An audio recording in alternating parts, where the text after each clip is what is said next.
Alright, morning, Mr. Barnes. I have the microphone recording to provide a record of this conversation for the department. Is that alright with you? Absolutely. I want to help bring this murderer to justice. I'm going to lay down the facts of this case as they currently are. When I finish, I want you to tell me if there's anything that we're missing.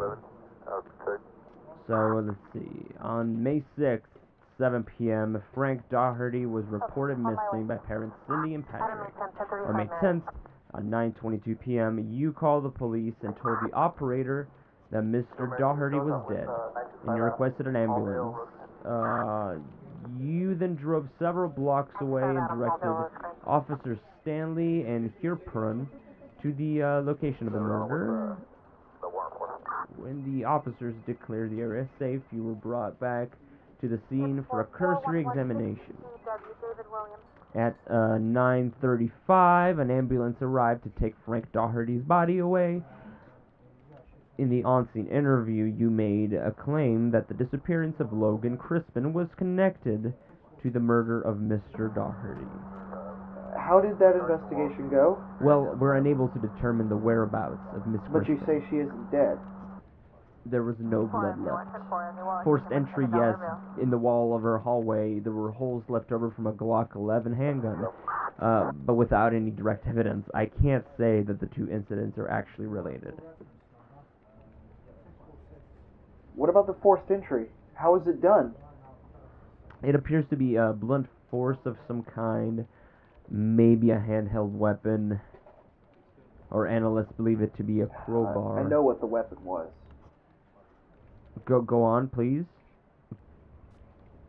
It was greaved, black handle, sharp curved blade, looks similar to a scythe. And why do you think this is the tool that was used in the disappearance of Miss Crispin? Because that's what killed Frank. It was the same guy. Right, we have your testimony for that in regards to Doherty's murder, and it seems to line up with the evidence we have here.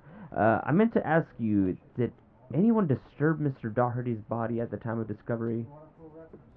No, why? There was a dissection of Mr. Doherty's abdominal area. However, there was no blood or pooling accumulated at the time of discovery. This isn't possible unless someone disturbed the body and brought it there from another location. We had a phone call. Excuse me? The reason I came to the pier was because Frank called me, begging for help. He, told me everything in his phone call. What do you mean by everything? He talked about this guy in a white hooded mask who was stalking Logan and himself. He said he had something to show me. And what did he have to show you? Do you know? No, sir. I don't. So this phone conversation will provide the connection to Logan Crispin's disappearance. That's correct. Alright. I'll just need you to give me your service provider info and consent